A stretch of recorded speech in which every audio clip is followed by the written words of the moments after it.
আসসালামু আলাইকুম সুপ্রিয় ভাই বন্ধু বোনেরা, আপনারা কেমন আছেন? আশা করি ভালো আছেন। আমিও আপনাদের দোয়ায় বা আশীর্বাদে খুব ভালো আছি, আলহামদুলিল্লাহ। আমার একটা কথা হচ্ছে কি, আমাদের মতো কিছু কন্টেন্ট ভাই আছে যারা অনেক উপরে উঠে গেছে। তাদের তাদের উপদেশ শুনতে শুনতে একদম কান ঝালাপালা হয়ে গেল। উপদেশ সবাই দেয়, কিন্তু দুর্ভাগ্য নিজেরা সেগুলি ফলো করে না।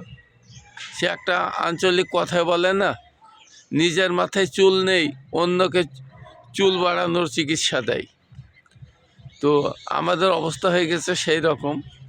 তারা নিজের যেগুলো করে না, আমাদের সেই উপদেশগুলো দেয়। তো আমরা উপদেশ কম দেই, সবাই সবার সাথে থাকি, এটাই হচ্ছে আমার অনুরোধ। উপদেশ দিতে তো পয়সাও লাগছে না, সময়ও ব্যয় হচ্ছে না, কিন্তু আপনাদের লাইক কমেন্ট শেয়ার দিতেও তো সময়ও ব্যয় হয় না, পয়সা ব্যয় হয় না। তবে কেন এত দ্বিধাদ্বন্দ্ব? আসুন আমরা সবাই সবাইকে লাইক কমেন্ট দিয়ে এগিয়ে নিই। ভালো থাকুন, সুস্থ থাকুন। আমি বুলু দাদু।